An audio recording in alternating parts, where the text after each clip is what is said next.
AI is rewriting history, and that should terrify you. Just on YouTube alone in the American architectural history niche, there are about 500 AI slop channels that I'm competing with. These channels hallucinate dates, names, locations, and even dramatize stories that never happened. And for what? The chance to make a few bucks?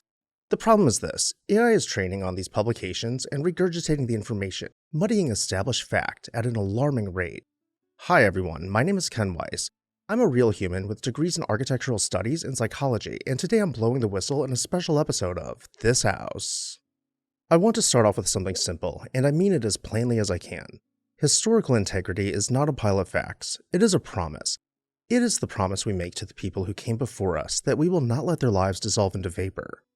Every family that ever gathered in a parlor, every carpenter who set a staircase by hand, every architect who bent over a drawing table until the candle burned down, all of them are counting on us to remember them accurately. Not conveniently, not dramatically, accurately.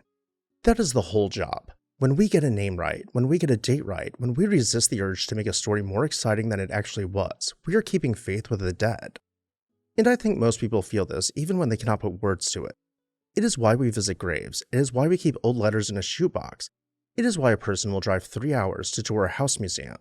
And I need to say this out loud on this channel because that promise is being broken right now, quietly, at a scale that is hard to imagine. It is not being broken by villains, it is being broken by machines that do not know they are lying and by people who do not care whether they are. And once you understand how it works, you cannot unsee it. So let me walk you through it, and then let me tell you why I will never take part. Here's the core of the problem. The artificial intelligence systems that now write so much of what you read do not know things. They predict things.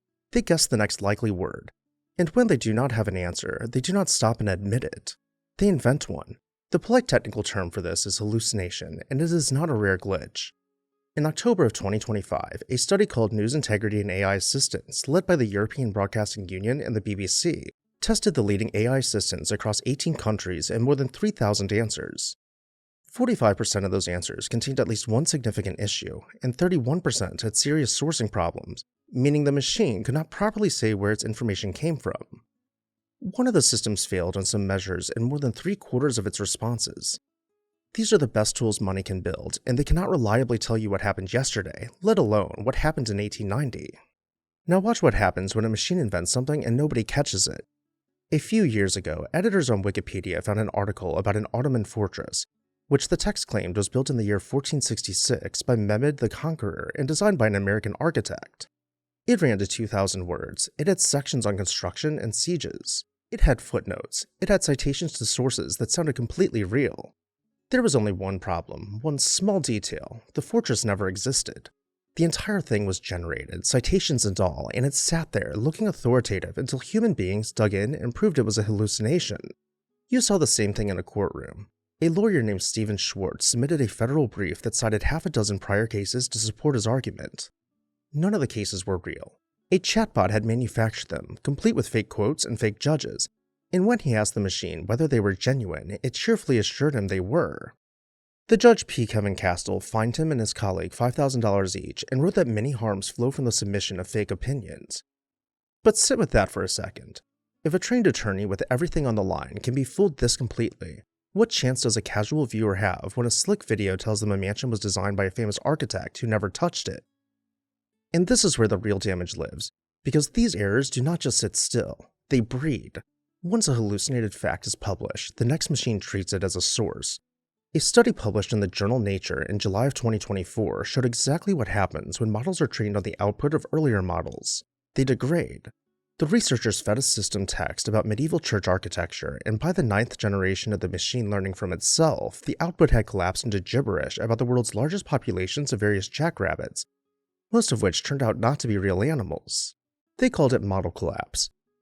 I find it almost unbearably fitting that the example that fell apart was about church towers, because that is exactly my world, and I watch it happening to my world every day.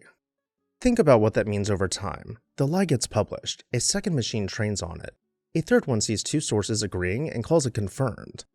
Give it a year, and the lie is tenure, and the truth is buried under a mountain of confident copies. Computer scientists have started talking about pre-AI content the way engineers talk about low background steel. After the first atomic test in 1945, all new-made steel carried a trace of radioactive contamination. So for the most sensitive instruments, scientists had to salvage steel from ships that sank before the bomb. Now people are trying to preserve archives of writing and images made before the flood of synthetic content, because everything made afterward may be contaminated. We are living through the moment the water gets poisoned, and most people do not even know there is a well. So let me bring this home to houses, because this is not abstract for me. I have watched AI-generated content confidently attribute a modest home to a celebrated architect who had nothing to do with it. Researchers who tested these systems on architectural history found the same thing I keep finding. The machine has a tendency to invent architects, to attach a famous name to a building simply because that name appeared nearby in some article it swallowed. I have seen a real photographed mansion picked up and dropped into the wrong city entirely, an abandoned Victorian house passed off as a haunted ruin on the other side of the world, with a whole invented backstory of tragedy bolted on because sadness gets clicks. I have seen invented demolition dates. I've seen tragic deaths assigned to families who, as far as I can tell, never suffered them. And then the worst part, viewers arrive in my comments, kind and sincere, repeating these fabrications back to me as settled fact, incorrectly correcting me with them. They are not foolish, they were failed by a machine that sounded certain. And I have to be honest with you about the scale of this because it is worse than most people realize. There are now more than 500 AI slop channels operating in my little corner of the internet, the niche of historic homes and architectural history. 500! And as far as I can tell, this channel is the only one above 10,000 subscribers in the entire niche that is still entirely made by human beings. I say that not to boast, I say it because it frightens me. When you actually watch these slop videos, you start to recognize the source. Very often, they are built on my work, my research, the reading, and the cross-referencing and the chasing of one day through some crumbling newspapers, gets scraped up, fed into a machine, garbled, and republished with fresh errors. I have found my own work sitting inside the training data for these models. I want you to understand how that feels. It is a personal violation. Something I gave years of my life to is taken without a word, run through a blender, and spat back out wrong. And then the wrong version becomes the thing the next machine learns from. My careful work becomes the seed of somebody else's lie. And here's the contrast that keeps me up at night. When my team makes a single video, it is a 15 to 30 hour process split between two people. Two human beings, tracing down primary sources, sifting through archives, uncovering publications from the 1800s, scrolling back through newspapers, writing, rewriting, and editing videos. One of these content farms can generate an entire 2-hour-long video in 15 to 30 minutes. 2 hours of footage, repetitive and padded and stuffed with misinformation produced in less time than it takes me to properly source a single paragraph. They type a prompt, they walk away, and the algorithm, which rewards whoever uploads the most, hands their flood a megaphone while it hands me a whisper. And I've never cared about views before. This isn't about me. After all, this channel started as a hobby. I care that this topic that I love so much, that I've devoted so much of my life to, is being so completely and utterly corrupted. And that brings me to my next point. I want to spend a moment on images, because this is where the deception becomes almost beautiful, and that is what makes it so dangerous. I understand the appeal of colorizing an old photograph, of restoring a damaged one, of seeing a face from 100 years ago suddenly warm into color. There's a real magic in it when it is done honestly. Serious colorists like Marina and Morel spend hours researching the actual chemistry of a uniform or the true shade of paint before they add a single tint, and they always show the original alongside the color version. I do the same when I commission colorized thumbnails, making sure the colors and textures are as close as they can possibly be. But when a machine does it, it is not remembering, it is guessing. An upscaling tool given a blurry, pixelated portrait of a well-known figure will generate a crisp, detailed face of an entirely different person who never existed, because the machine was never recovering the real face, only inventing a plausible one. Colorization guesses wrong about materials and colors. AI reconstructions of historic buildings add ornamentation that was never there. In some cases, these AI-driven channels even make an AI version of a real old photo, which is really weird, especially when the original is very famous and in the public domain, free for anybody to use for any purpose, commercial or otherwise. That is the quiet catastrophe. The AI version starts circulating as the historical record. The real photograph, the actual document, gets buried under the confident fake. And what was genuinely there, the truth that a real person captured with a real camera for a real reason, gets changed. People lose the real story without ever knowing they lost it. And please understand, this is not only about old houses, it is about all of us. AI-generated books riddled with invented facts are flooding online stores. Fabricated citations are polluting scientific and medical literature. And researchers have found that once a fake reference is published and then cited by other papers, it launders itself into something that looks real.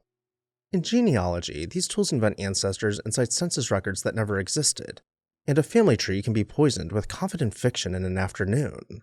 Medicine, law, journalism, education, all of it depends on a shared pool of reliable information, and that pool is filling with synthetic error while the machines drink from their own output.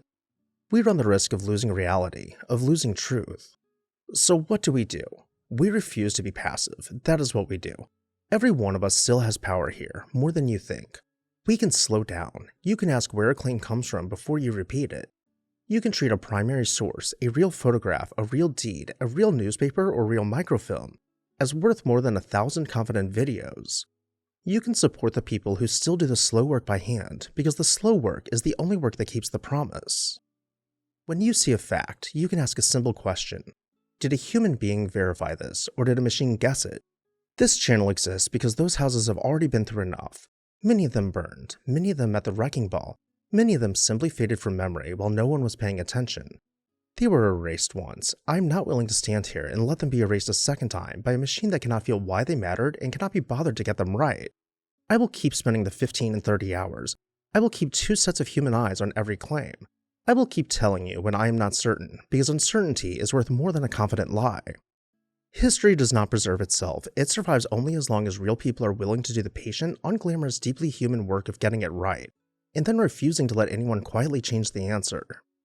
And that's all I can do. The rest is on you. If you want to support real people doing real work, make sure you're subscribed.